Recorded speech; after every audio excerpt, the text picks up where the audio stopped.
Hello everybody and welcome to the first analysis slash thing that I'm gonna be doing. Um, this is a trial run to see if you guys are actually enjoying this sort of video, so we'll see how this works. So I'm calling this Hidden Gems.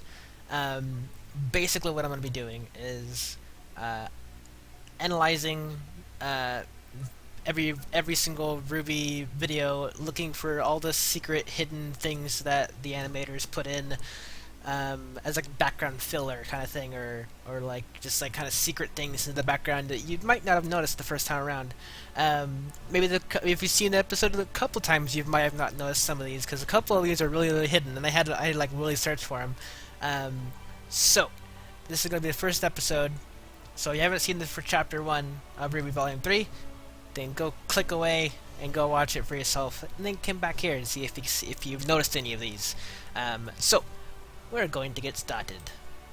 First, this picture right here. If you don't know, and if you can guess right now, then good on you. But if you don't know what this is, I would like for you to guess to see what this actually means. This is very cool, and I'm glad the animators put this in. It's a okay, if you don't know, I'll say this right now.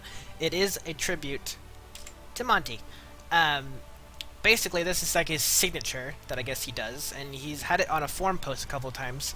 And it's been like just a big staple for Monty. Like if you've seen something like this, you know it's Monty. Especially how he signs his name. Like the M is the far left bird. This bird here is the M. The sun is the O.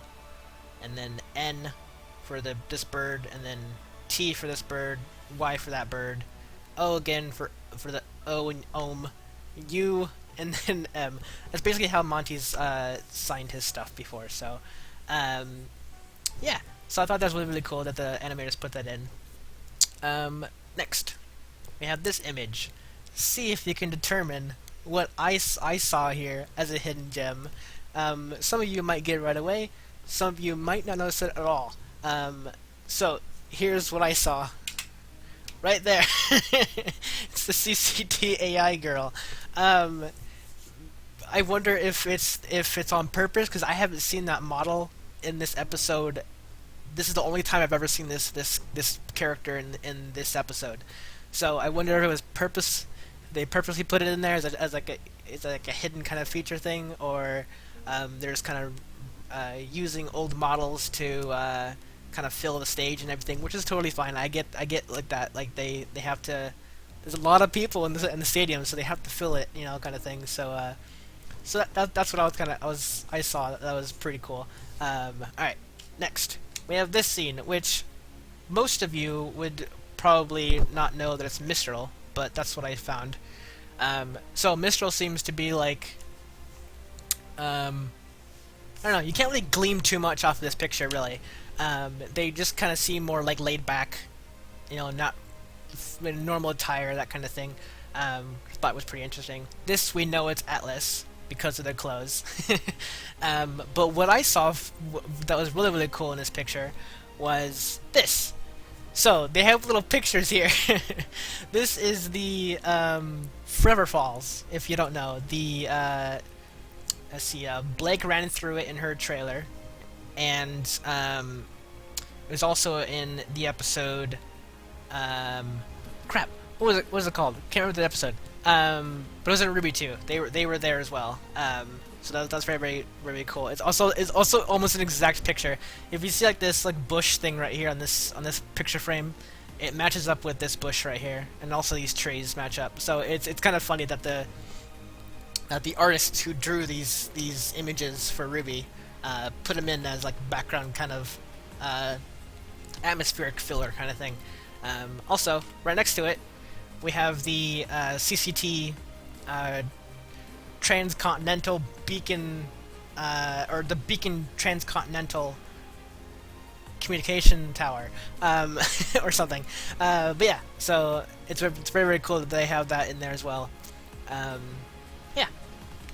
So next up, we have Vale. If you don't know, this is Vale. Basically, because I'll let you know in a minute why I know this is Vale. But what I found interesting about this is if you see this this bar thing up here, if you look at right there, that text bar, and if you actually let it scroll past in the episode, you'll see this. It says hungry, try snack. I thought that was pretty interesting. It doesn't say snacks or try this kind of snack. It just says try snack. So I thought that was really funny. But I had to do that so you can see the full thing because the balloon's in the way, and like you're gonna see like half of it in each scene. So that's why I did that.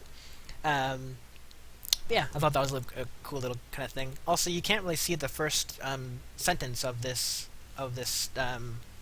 scrolling screen. It said 6.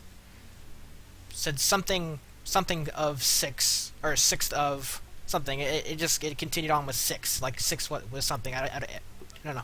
But yeah, so Vale. I know this is Vale.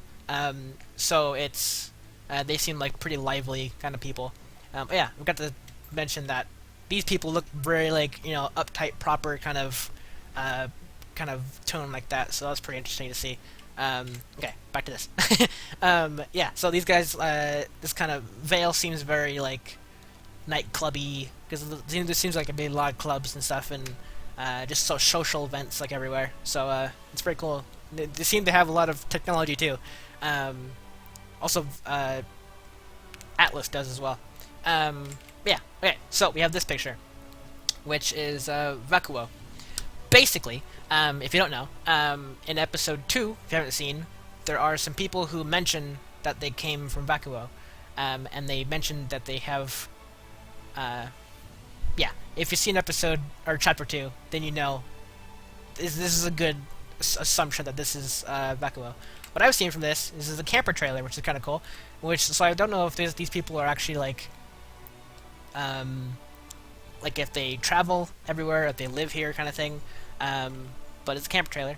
And they've been here for a while, meaning that's why I highlighted that. Basically, that's desert, was I'm pointing at. If you didn't know chapter 2, and they seem to have like some sort of like TV device thing, probably like the satellite on top of the camper and everything. Not much to glean from this, but yeah.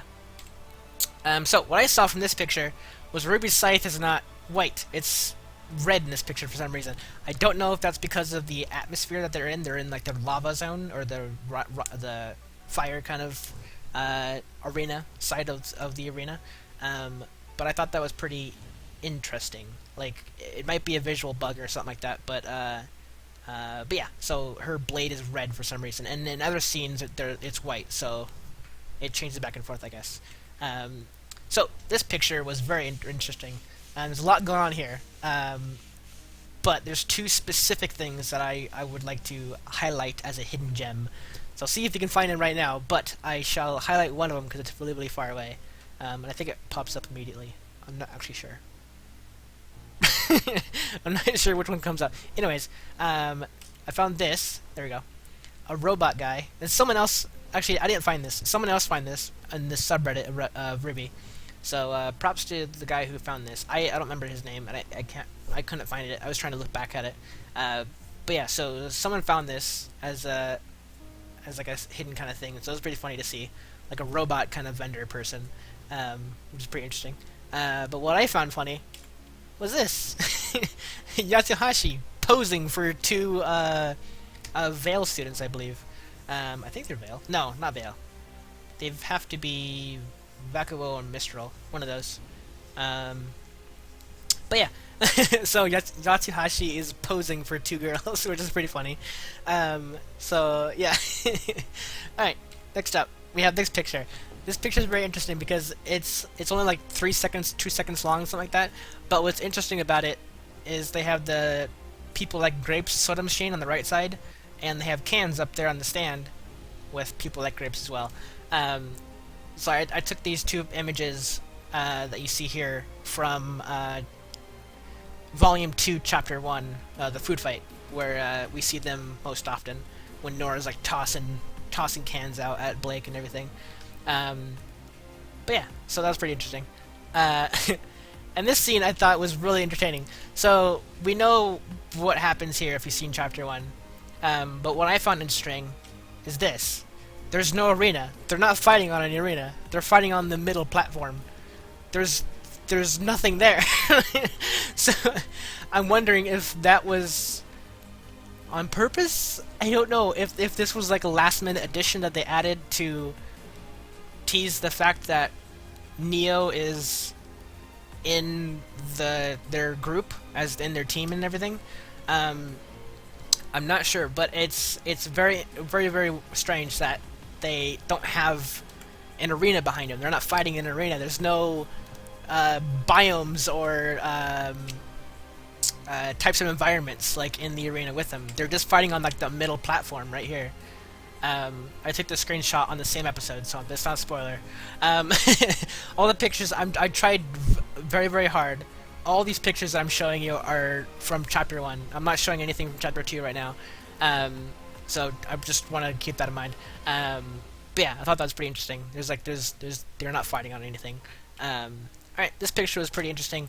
This was the conversation between Emerald and Mercury just after they got away from Team RWBY. Basically, on the left here, you see this guy who is the boot vendor. Basically, he's sniffing the boot that Mercury was sniffing, and I'm thinking that he's trying to figure out why he didn't buy the boot. I don't know. If you watch the scene back, you can actually see the vendor sniff the boot and then put it down and look at Mercury like with like a weird expression. It was very very funny to see when I first saw it, and yeah. I thought it was really cool. Also, it was like a custom model too. I've never seen this model before either, so it was very interesting to see that. Alright, next up we have two things here. One is the girl from Team Bronze, the sniper girl, just walked past and like literally like 1 second frame, she walks past. So if you caught that, then good job. I think I caught it. Well, actually, no, I did not caught it because we never knew who this girl was to begin with, because we saw Team Bronze afterwards. But when I watched it the second time, I recognized her immediately.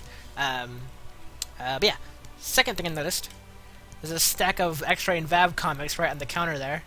So that's very very cool that they're bringing back kind of old props, I guess, old things. Well, it's not really old, but yeah, it's just they're kind of bringing back the kind of thing that they've been doing in the past volume. So very cool. Also, I like this a lot because this is when Weiss handed the shopkeep guy, the owner, noodle guy, her card to buy Team RWBY noodles and stuff. What I found interesting, that's why it's declined. There's no date of, every credit card has like a date and of cancellation, and hers is 0000, which I think is hilarious, and I think that's the reason why I was declined. But whatever. It could just be like the animators just put that in just to make sure no one's going to try to use that card. I don't even know why people would try. It's a made-up card. But yeah, I found that pretty funny too. The 0000. Alright, this picture is pretty interesting. If you get it right away, then good job. But the sky's behind him. He walks past for a couple of seconds. Actually, I think he walks past for like a good 10 seconds. He's behind Team Juniper as they're talking about getting full and everything, and so he's all just back there walking. I don't know. He's the only time I've ever seen him in both chapters. So it'll be interesting to see if Cardinal is actually, or Team Cardinal, yeah, if Team Cardinal is actually in the events, and if they're actually going to be fighting somebody. Maybe they'll be fighting, I don't know. I'm not even sure if they're going to win, because they lost the period pretty hardcore, so I'm not sure how strong they are, but yeah, it'll be interesting to see if I actually see them fight. But they're there. There's proof right there. Sky is indeed there. Also, this picture. So there's something hidden here if you can find it. It's very very funny.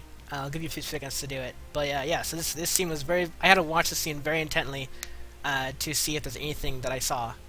But this is what I saw. Fox. Fox is over there in the far right side of the screen. He's just ordering something. So we have both Yatsuhashi and Fox out and about in the festival. I cannot wait to see them in the arena. Mr. Port himself, or not Mr. Port, sorry, Dr. Ublek, literally said, oh, what do you say? Crap. He basically said that skill, or not skill, school year school year is irrelevant. So like everybody is fair game. It's all about skill. So Team Coffee is definitely going to be in the arena fighting people.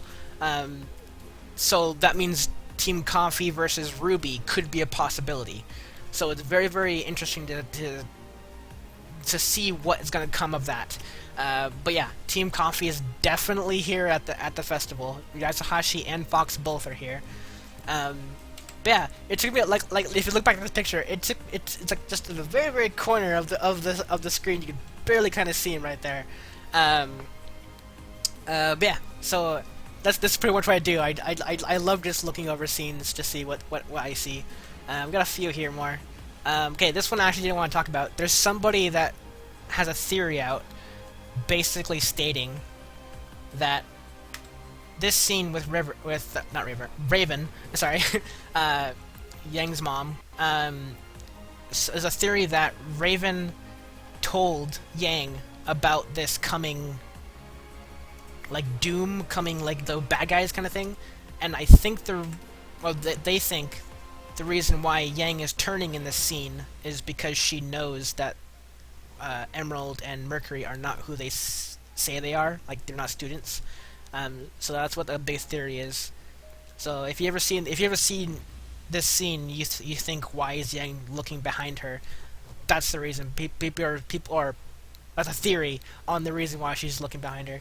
Another reason could be just like wondering why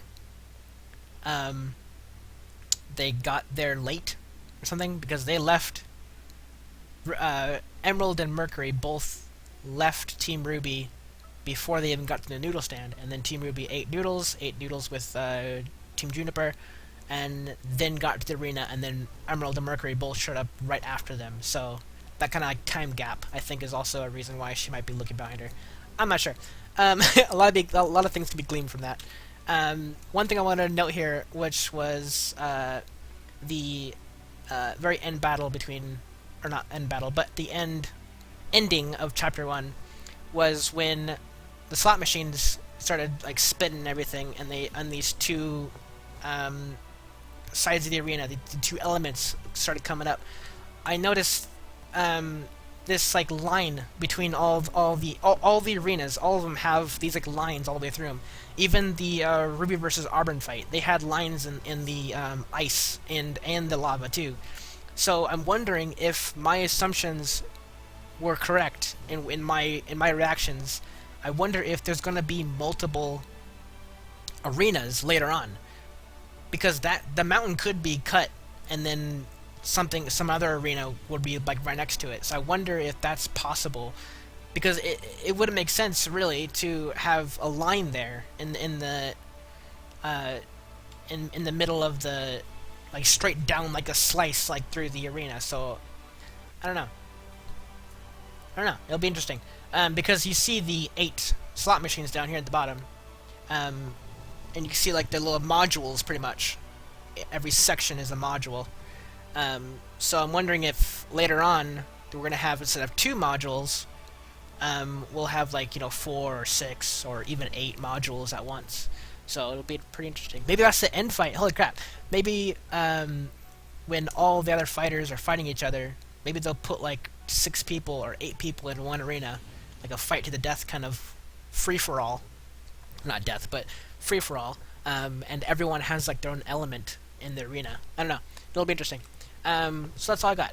But yeah, I hardcore analyzed this, trying to look at the background of everything, just try to see any kind of hidden gems or anything.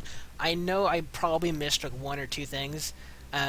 Maybe more, I'm not sure. I know for a fact that. Let me go back here. This scene, when the noodle stand, if you look when, I think just after this scene, when it kind of shows, when they finish eating their noodles and they're like kind of eating with, yeah, they're finished eating. They're talking. Nora's talking about their team and everything and how they might do in the festival or the arena. In the background, there's two characters that move very similarly to the two White Fang members in Volume 2. I can't remember what chapter. It was when Blake went undercover and went into the White Fang kind of organization kind of thing. If you look back, when Blake like puts her hand on the White Fang like symbol kind of thing, and she says this is the place. Right after that, when she like peeks around the corner, there's two people that walk up and they have like a mask or whatever. Those two people, when they walk into the big room with all the White Fang members, that kind of same animation, that animation was also behind Team Juniper here with these two members. If you look back, I didn't actually put it in because they didn't seem to have the little antlers things like those original White Fang members did have, so I don't think they're the same people, but the same animation. But yeah, I saw that and I thought it was pretty interesting, but I didn't put it in here. But yeah, so I think the most interesting thing about this is Team Coffee's here, and what else? Team Coffee's here. Wait, did I pass it? I think I did pass it. This one, Bootbender. That was hilarious. Freaking Bootbender is hilarious. Watch the episode again and watch it for yourself. It's pretty funny. Oh yeah, the Monty tribute was fantastic. I thought at first the flower was gonna be like his major thing, but they put this in here, which was way better. So kudos to you, RWBY team, RWBY animation team. But yeah, so that's all I got. Tell me in the comments below if you like this kind of video. I will full-fledged do this for all chapters, because I love looking back at the videos after I react to them and just look at all the background like hidden things. So it's very entertaining for me, plus it's entertaining hopefully for you. But yeah, so thank you so much for watching, and if you like this kind of video, next week I'll put one up for chapter 2. I'm gonna typically, if you want me to continue this, I will typically wait 1 week from the air date, so that way people have a chance to actually watch the episode, and then they can come to watch this video a week later, to kind of see what, you know, might have went on in that chapter. So thank you so much for watching. If you saw something in chapter 1 that I missed, leave a comment down below, and yeah, it'll be interesting to see how much I missed. I hope I got everything. I probably missed something. I must have missed something. But yeah, so thank you so much for watching, and I'll see you next Hidden Gems on chapter 2 next week. So bye bye.